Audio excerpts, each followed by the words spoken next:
Here's a Patreon exclusive quick tip for diaphragm strengthening and for nervous system regulation. This means anxiety and moving through trauma and all that stuff.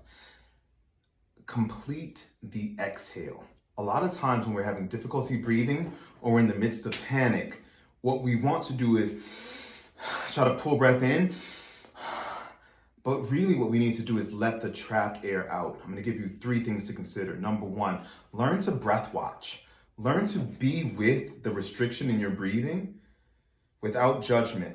Your nervous system loves to be acknowledged. It does not like to be overcome, ignored, or suppressed. So a lot of times just drawing your attention to, oh, my chest is tight. I'm just going to bring awareness to that. Not try to breathe it away or do anything magical. Just bringing awareness typically, eventually, it starts to move. Maybe your abdominal muscles are tight. I'm just going to bring my awareness. Maybe your glutes are clenched, your buttocks are clenched, maybe it's your pelvic floor, maybe it's your shoulders. A lot of times bringing awareness to your neurotic holding patterns, sometimes you can touch or just bring your acute mental awareness to these places. If for whatever reason you can't touch them with your hands, you can just bring all of your awareness there. A lot of times that's enough. Another thing you can do is silently number count. This is a gift from Carl Stow. I reference him often. He found that if he got people to you could trick the diaphragm into releasing air and moving up, and then eventually you would stimulate a reflexive recoil inhale. Now, I want to be clear, there's a lot of misinformation out there. You are not whispering, you are not counting softly, you are simply moving your articulators, your mouth, lips, teeth. You might hear the sounds of the moisture around the mouth. I know some people really hate that. But aside from hearing that, you shouldn't hear 1, 2, 3 or 1, 2. It's not that. It's when you think familiar sound and move your articulators, your vocal folds begin to move. Well, really, when you think sound, your vocal folds begin to move. Your vocal cords might now be moving already just listening to me. It's why I'm able to, in a voice lesson, go ding on the piano, ding, ding, ding, ding, ding, and you go ah, ah, ah. You don't go ooh, ah. You just go ah. How are you able to go right to the note? If I go ding, ding, ding, ding, ding, ah, ah, how are you doing that? You think the note and your vocal folds approximate in readiness. It's a magical thing. Most people don't think oh yeah, I guess that makes sense, because how would I ever be able to control my voice ever unless my vocal folds adjusted preemptively? Your vocal folds do. So if you think familiar sound, it's not even 1, 2, 3.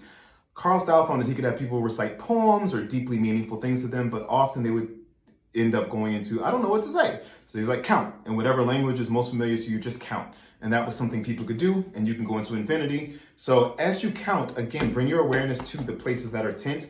Typically it's the chest or the belly or the glutes or the pelvic floor or the shoulders. But let's just do the chest because you can see that. So as I count,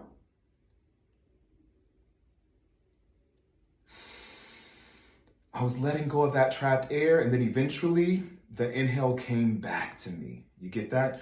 Or,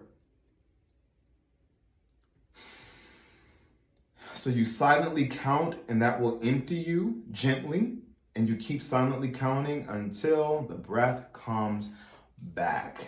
So we have just observing the breath, we have silent counting, and lastly to remind you, I love silently fogging the mirror. If you imagine the palm of your hand to be a mirror and you exhale warm, moist air into the palm of your hand, but not, again, silently, I'm feeling warmth, I'm feeling moisture, and I'm gonna feel my body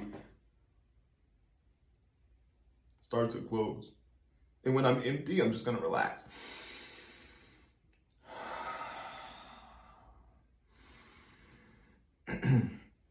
So to bring this to a close, a big part of just nervous system dysregulation and also diaphragm weakness in general is an inability to complete the exhalation.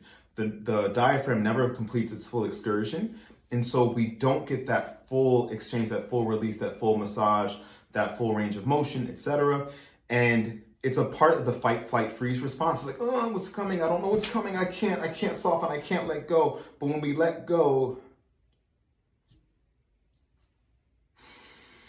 The diaphragm gets to move more, it gets to move as we exhale, open up more on the inhale. And we also tell the nervous system it is safe. It's a good way to promote better vagal tone.